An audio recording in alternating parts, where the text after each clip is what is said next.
வணக்கம். ஒரே நியூஸ் செய்திகள். ராமநாதபுரம் மாவட்டத்தில் உள்ள 4,03,006 குடும்ப அட்டைதாரர்களுக்கு பொங்கல் பரிசு தொகுப்பு மாவட்டம் முழுக்க வழங்கப்பட்டது. இந்த திட்டத்தை சென்னையில் இருந்து தமிழ்நாடு முதலமைச்சர் மு க ஸ்டாலின் தொடங்கி வைத்ததையொட்டி ராமநாதபுரம் வட்டத்தில் உள்ள கே சாலை 6 நியாய விலைக் கடையில் மாவட்ட ஆட்சித்தலைவர் சிம்ரன்ஜித் சிங் கலோன் தொடங்கி வைத்தார்.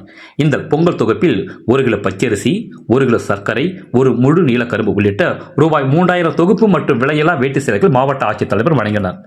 அவருடன் மாவட்ட வருவாய் அலுவலர் சங்கரநாராயணன், கூட்டுறவு சங்க இணை பதிவாளர் ஜீனு, ராமநாதபுரம் நகர மன்ற தலைவர் கார்மேகம், கவுன்சிலர்கள் வீரசேகர், ஸ்டாலின், காளிதாஸ் உள்ளிட்ட நியாய விலைக் கடை உறுப்பினர்கள், பொதுமக்கள், அரசு அலுவலர்கள் கலந்து கொண்டனர். ரேட் நியூஸ் தமிழ் செய்திக்காக ராமநாதபுரம் மாவட்ட ஒளிப்பதிவாளர் MN அன்வர் அலி. செய்திகளை உடனுக்குடன் தெரிந்து கொள்ள ரேட் நியூஸ் தமிழ் சேனலை சப்ஸ்கிரைப் செய்யவும்.